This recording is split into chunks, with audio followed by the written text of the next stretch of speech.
예, 안녕하세요. 안녕하세요. 네, 반갑습니다. 네. 오늘 좀 심도 있는 얘기를 좀 해볼까 하는데요. 근감소증에 대해서 말씀을 주실 유진희 교수님께서 네. 나오셨습니다. 저는 현재 인하대병원 정형외과에 근무하고 있고요. 고관절 환자를 주로 보고 있는데 그 중에서도 노인 고관절 골절을 주로 보고 있습니다. 그래서 노인 고관절 골절 환자들 원인이 골다공증하고 근감소증이라서 학회 활동은 대한골대사학회에서 부총무를 맡고 있고요. 그리고 근감소증 학회에서는 학술 이사를 맡아서 현재 두 가지 질환에 대해서 주로 연구를 하고 있습니다. 네. 그러면 근감소증이라는 얘기가 이제 저도 이제 얼핏 읽긴 했는데 교수님께서 직접 한 근감소증에 대한 부분이 어떤 건지 좀 설명이 좀 가능할까요? 요즘에 관심이 네. 굉장히 많으신데요. 네네. 다들 골다공증은 많이 들어보셨을 거예요. 골다공증은 폐경 이후에 여성들이 그 뼈의 상태가 나빠지고 골절의 원인이 되는 것인데 네. 낙상 때문에 골절이 생기게 되는데 낙상의 원인이 근감소증이라 생각하시면 좀 더 편할 것 같은데요. 네네. 근감소증은 나이가 듦에 따라서 근육의 양이 줄어들고 또 그 근육의 양이 줄어들게 되면 근육의 힘이죠. 근력이 줄어들고 네. 또 그렇게 되면 근육의 퍼포먼스라고 그러는데 우리가 걷거나 앉거나 일어서거나 또는 여러 가지 일상생활 하는데 지장을 일으킬 수 있는 네. 그런 질환을 말합니다. 그러면 골다공증은 약간 뼈에 대한 얘기라고 하면 예. 근감소증은 근육에 대한 얘기라고 예. 얘기를 하는 게 좀 더 이해가 맞습니다. 예. 쉽겠네요. 예. 그러면은 그 근감소증의 적용 대상 환자는 어떤 환자로 정의를 하는지 사실은 근육이라고 하는 게 우리 몸의 대부분을 차지하기 때문에 네. 어떤 질환을 따로 떼서 설명하기는 어렵지만 네. 거의 대부분의 만성 질환들은 관련이 있습니다. 아. 우리가 알고 있는 당뇨 같은 경우도 그 우리 혈당 같은 것들의 조절을 못하게 되면 근육이 상당히 빠지게 되는데요. 굉장히 중요하고 또 신부전 환자들, 신장 기능이 떨어지면 근육이 빠질 수 있죠. 그리고 우리가 암 환자들 같은 경우에는 굉장히 근육량이 많이 줄어드는데 그런 경우도 해당이 되고 제가 보고 있는 노인골절 환자도 해당이 되겠습니다. 말씀을 들어보니까 생각한 것보다 그냥 근육은 왠지 운동을 안 하면 없어질 것 같고 그런데 뭐 살이 빠진다든지 뭐 그 다른 병 때문에 줄어든다든지 그런 또 이유가 있네요. 사실은 네. 근감소증이 어떤 질환일 수도 있지만 네. 다른 질환의 사인일 수도 있어요. 아무 이유 없이 근육이 빠졌다라고 네. 하면 네. 혹시 암이 있는 것이 아닐까? 아니면 또 당뇨가 생긴 게 아닐 것일까? 네, 네. 또는 골다공증이 나빠지면서 또 근육에 영향을 미친 게 아닐까? 네. 의심을 해야 됩니다. 그럼 되게 중요한 것 같은데 그럼 근감소증을 검사를 하려면 예. 어떻게 또 어디서 해야 되는지 근감소증은 뭐 모든 병원에 있는 전문의 네. 선생님들이 하면 다 가능한데요. 네네네. 우리가 근감소증을 위해서는 몇 가지 장비가 필요합니다. 네. 특히 저희 학회나 또 저희 여러 가지 유관 단체들에서 권장하는 검사는 전신 골밀도 검사가 되겠습니다. 그래서 우리 일반인들이 흔히 알고 있는 것은 골다공증을 위한 골밀도 검사만 알고 있는데 같은 장비지만 근육량, 특히 양팔과 양다리를 보는 사지 근육량 검사를 해야 되고요. 네. 또 같은 그 검사를 한 후에 네. 악력을 측정하는 방법 그리고 우리가 보행 속도를 재거나 의자에서 앉았다 일어났다는 검사를 네. 함으로써 근감소증을 진단할 수 있습니다. 그 말씀하신 진단을 기반으로 해서 어떻게 판별하는지 궁금할 수 있어요. 그래서 네. 그런 거에 대해서 좀 말씀을 좀 부탁드리겠습니다. 예.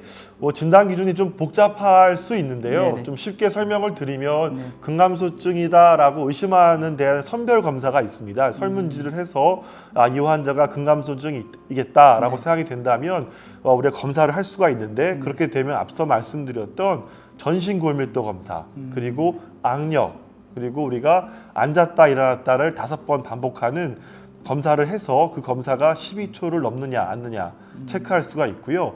또 하나 더 한다면 보행 속도를 평가할 수가 있습니다. 그래서 이 검사들이 검사 기준에 맞춰서 그 기준보다 연령군에서 낮게 측정이 되면 근감소증이 있다라고 평가할 수가 있습니다. 만약에 근감소증으로 판단을 받았다면 또 처방을 네. 또 어떤 식으로 하는지도 좀 궁금하기도 하거든요. 예. 네. 근감소증이 아직 불행하게도 이제 우리가 식약처에 인허가 받은 약제는 없지만 현재 우리가 쓰고 있는 여러 가지 건강 기능 식품이나 또는 단백질들을 처방할 수가 있는데요. 단백질을 처방할 때는 우리가 킬로그램당 하루에 한 1.5g 정도 먹을 것을 권장하고 있습니다. 그래서 만약에 뭐 대충 잡아서 60kg 정도의 어르신이라면 70g 이상의 단백질을 섭취하시면 좋겠습니다라고 설명을 하고 있고요.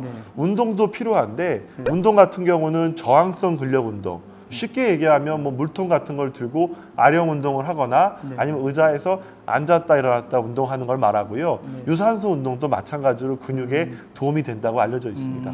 그러면 저희가 이제 이제 장비 중에서 이제 여러 제조회사가 있지만 이제 오스테오시스 장비가 지금 있는 걸로 알고 있는데 오스테오시스는 골밀도 회사로 유명한데 근감소증 진단도 가능한 게 있는지에 대해서 좀 설명을 좀 부탁드리겠습니다. 역시 네. 한 장비로 평가를 하고 있는데요. 네. 우리가 그 골밀도라고 하는 것은 원래 뼈만 볼 수 있는 게 아니고 우리 몸에 있는 근육이나 네. 지방 같은 체성분도 평가가 가능합니다. 결국은 엑스레이를 가지고 우리가 평가하는 것이기 때문에 네. 뼈뿐만 아니라 연부 조직도 볼 수가 있는데 네. 그 뼈를 보는 검사가 골밀도였던 거고요. 네. 최근에 근감소증이라는 질환이 잘 알려지고 또 이 전신 골밀도 장비를 가지고 평가를 하다 보니까 네. 이 오스테오시스에 있는 골밀도 기능뿐만 아니라 네. 전신 근육을 보는 기능을 통해서 네. 진단을 할 수가 있습니다. 골밀도 검사 같은 경우는 추적 검사를 계속 하는데 근감소증 같은 경우는 어떻게 되는지도 좀 궁금하기도 하거든요. 그런 부분에서 한번 예. 말씀 부탁드리겠습니다. 앞서 제가 말씀드렸다시피 네. 근감소증은 근육량도 줄어들지만 네. 근력과 또는 근육의 퍼포먼스가 같이 줄어드는 질환이기 때문에 네. 근육량은 1년에 한 번 정도 측정하는 게 좋습니다. 그렇기 때문에 앞서 말씀드렸던 전신 골밀도는 1년에 한 번 정도 네. 반복 측정을 하면 되고요. 네. 그 사이에 1에서 2개월 정도 또는 운동 치료의 횟수에 따라서 네. 그 클리닉에 맞게 악력 또는 네. 근육의 퍼포먼스를 볼 수 있는 네. 보행 속도나 또는 네. 의자에서 앉았다 일어났다 하는 검사를 그 환자에 맞게끔 네. 매달 검사를 하면 됩니다. 지금 제가 뭐 교수님 말씀을 들어보니까 요즘에 사실 그 몸이나 근육에 대한 관심이 되게 많잖아요. 그래서 일반인들도 이제 근감소증에 대한 그 관심도가 더 높아질 것 같아요. 네. 그래서 향후 이 근감소증에 대한 미래는 어떨지도 되게 궁금하거든요. 네. 네네. 근감소증은 이 질환의 그 용어가 생긴 지가 아주 오래됐고요. 현재 뭐 미국이나 유럽에서는 네. 향후에 이 질환보다 더 큰 그런 의료 시장을 지배할 수 있는 질환이 있을까 하는 의문이 있을 정도로 가장 중요한 질환이 되겠습니다. 네.